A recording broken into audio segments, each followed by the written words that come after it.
Salam, hörmətli izləyicilər, hər vaxtınız xeyir olsun. Bu günləri iri molekullu birləşmələrdən plastik kütlələr bölməsini izah edəcəyik inşallah. Demək, fenol formaldehidlə polikondensləşmə məhsulunu göstərin deyir. Fenol formaldehidlə polikondensləşmə, fenolun formaldehidlə. Demək, fenolun formaldehidlə. Artıq yəni ki, fenolun formulunu bilirik. Formaldehiddə polikondensləşdi. A variantına uyğun gələcək. Yəni fenol bilirik ki, burada bizim OH-ımız var.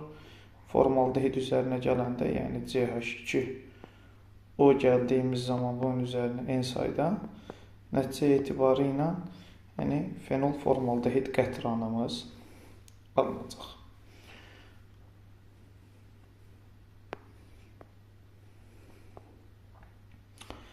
Polivinil xloridin quruluş halqasını göstərin. Polivinil xlorid. Biz ilk öncə vinil xloridin formulunu bilməliyik. Yəni vinil xlorid hansıdır? CH2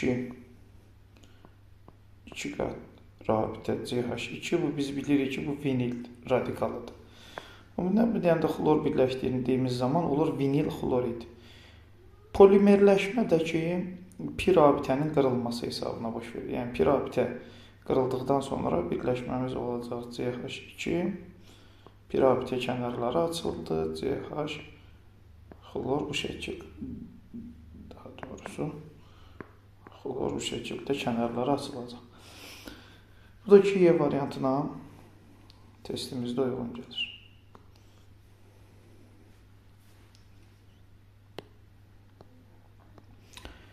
Polipropilenin polimerləşmə dərəcəsi 1000 olarsa, polimerin orta nisbi molekul kütləsini hesablayın.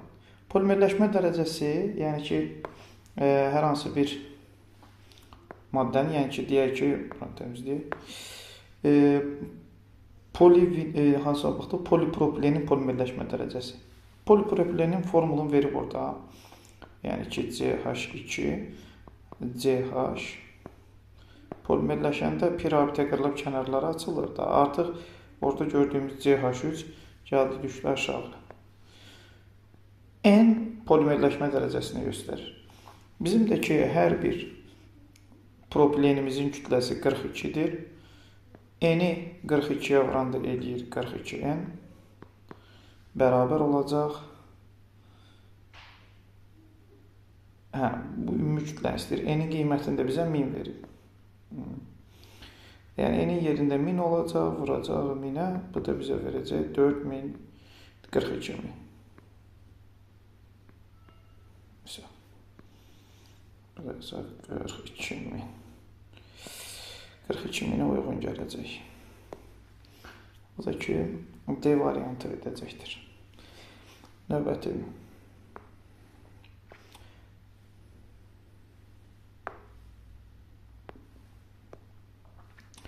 Polivinil xloridin polimerləşmə dərəcəsi 2000-dir. Yəni ki, bu ədədi 2000-ə vurmaq lazımdır.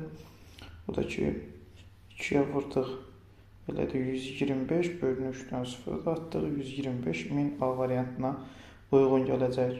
Polimerləşmə reaksiyası ilə alınan iri molekullu birləşməni göstərin. Polimerləşmə reaksiyası ilə alınan iri molekullu birləşmə demək, pi rabitənin qırılmasını istəyir. Bu da ki, D variantına uyğun gələcək.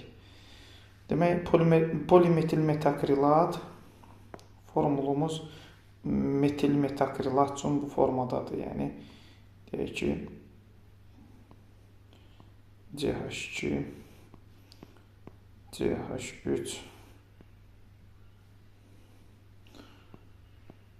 COO, CH3, metil metakrilat. Yəni, buracan metakrilat turşusudur. Bu da ki, metil spirtinin metakrilat turşusu ilə əmələ gətirdiyi efirdir ki, üzvü şüşənin alınmasında da istifadə olunur. Yəni, pi rabitə buradan qırıldı. Polimetil metakrilat, yəni D variantına uyğun olacaq.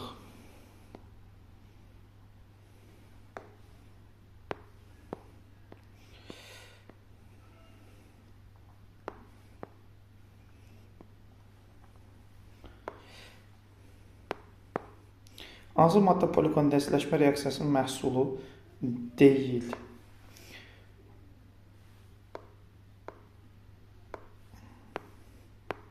Sual necə oldu? Hansı maddə polikondensləşmə? Polikondensləşmə nədir? Yəni ki, iri molekullu birləşmələrlə yanaşı kiçik molekullu birləşmələr də alınsın. Yəni ki, bizim testlərdə məşhur, yəni ki, kitablarımızda suyun alınmasıdır. Yəni ki, polikondensləşmə reaksiyalarında su alınır. Yəni ki, su alınması ilə gedirsə avtomatik olaraq polikondensləşmə götürücü. Bizdə də burada deyir polikondensləşmə olmasın. Yəni ki, bu da D variantına diqqət eləsək, polikondensləşmə deyilsə pir abitənin qırılmasıdır. Yəni ki, D variantı edəcək cavabımız. Hansı iri molekullu birləşmələrdə pir abitə yoxdur? Pir abitə adətən kimlərdə olur? Əsasən, yəni ki, belə deyək də, plastik kütlələrdən, yəni alkadenlərin polimerləşməsi zamanı pir abitə yaranır. Bir də ki, efirlərin əsasən tərkibində pir abitə qala bilir, efirlərin. Yəni ki, turşular əgər, belə deyək də, efirlər əmələ gətirib bunlar polimerləşirsə, bunların tərkibində pir abitə qalacaq. Misal üçün, lavsan lifi tereftal turşusu, elə bunu çıxdıq. Polimetil metakrilat, metil metakrilat turşusu, bunu da çıxdıq, mütləq şəkildə pir abitə qalacaq. Çünki orada karbon atomu ki var, oksigenlə yuxarıdan birləşmə şəklində bu şəkildə əmələ gətirir efir qrupu hissəsində. O qalır pir abitə bu hissədə qalacaq yerində. Onun üçün də bizim burada polivinil xlorid, yəni polimerləşməsindən deyərik ki, pir abitə qalmayacaq artıq. B variantına uyğun gəlir. Polisterolun orta nisbi molekul kütləsini verib 41600, 416.000, üzr istəyirəm. Onda burada necə tapılacaq? Demək, polimerləşmə dərəcəsi C8H8, yəni bundan N dənə, steroldan N dənə polimerləşib 104-ə vursaq bunu, yəni 104N bərabər olacaq 416.000-ə. Bunda N-in qiyməti də 104 verdi, 3-dən 0-da atdıq böyrünə. Yəni ki, 4000 eləyəcək B, demək, D variantına uyğun gələcəkdir. 10 da eyni qayda üzrə tapılır.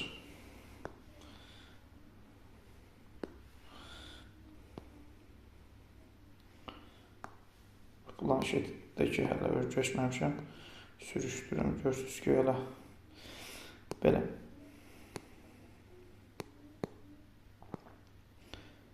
Hansı birləşmədir? İri molekullu birləşmələrə aiddir. Buradakı, yəni N ki var, artıq bunun polimer olduğunu göstərir ki, yəni polimerləşmə dərəcəsi var. Onun üçün də cavabımız Y variantına uyğun gələcək. Yəni burada Y variantı edəcəkdir. Orta nisbi molekul kütlələri eyni olan polimerlərdən hansının polimerləşmə dərəcəsi daha böyükdür? Yəni, belə deyək də, burada bunların kütlələrinin hamısını M götürüb. Hamısının kütləsini M götürübsə, M-i bir-bir bulan hamısına böləcəm. Hansında məxrəc kiçik olarsa, daha böyük polimerləşmə dərəcəsinə malik olacaq. Onun üçün də burada butadiyenə, propilen, etilen ən kiçik idi, 28-dir. Yəni, M-i 28-ə böldüyüm zaman ən böyük polimerləşmə dərəcəsi verəcək. Bu da polietilen artıq ən yüksək molekul, demək, daha doğrusu polimerləşmə dərəcəsinə malik olan molekul olacaq. Orta nisbi molekul kütlələri eyni olan, eyni sualdır, daha kiçikdir. Yəni, burada artıq 104 ilə olan sterolda polisterol olacaq. Hansı maddə polimerləşə bilir? Polimerləşir, deyərək ki, tərkibində pir abitə olsun ki, qırılsın və polimerləşə bilsin. Burada da ki, olein turşusuna diqqət eləsək, bu artıq polimerləşə bilər. Çünki olein turşusu, demək, tərkibində bir ədəd 2 qat rabitəsi olan ali karbon turşularına aiddir. Yəni ki, C17 H33 COOH. Normalda H35 olmalıdır. Oleyində bir dənə pi rabitəsi mövcuddur. Onun üçün də oleyin turşusu B variantı uyğun gələcək cavabımıza. Hansı maddanın hidrogenləşməsindən polietilen alınır? Demək, sualları çaşdıran sual. Polibutadiyendir burada cavab. Səbəbi də ki, diqqət eləsək, buradan qoyaq. Burada nəyə diqqət eləmək lazımdır? Polibutadiyenin formulu nədir? Polibutadiyenin formulu demək CH2 2 qat rabitə CH2. Bunu hidrogenləşdirdikdə deyək ki, bu hissədə pi rabitə qırılır. Pi rabitənin qırılması nəticəsində, yəni bu n sayda belə idi. İndi bu hissədən pi rabitə qırılıb, bunlara hidrogenlər birləşəcək. Olacaq CH2, CH2. Yəni formulumuz olacaq CH2, CH2, CH2, CH2. N dənə. İndi burada nəyə diqqət eləmək lazımdır uşaqlar? Əsas məsələ bu hissədə, yəni ki, uşaqlar deməli, bu butan kimi oldu axı? Butan polimerləşəndə kənara şaxa gələ bilməz axı bu şəkildə, yəni ki, orta tam dolu, kənarlarda pi rabitə. Yəni ki, bunu biz 2 dənə hissə kimi baxa bilərik belə. Görürəm ki, bura bir ayrı etilen, bura bir ayrı etilen. Nəticə etibarilə elə bil ki, 2 dənə yeni etilen molekulunun bir-birinə birləşmiş daha iri formasını bizə göstərmiş olur. Əgər misal üçün deyək də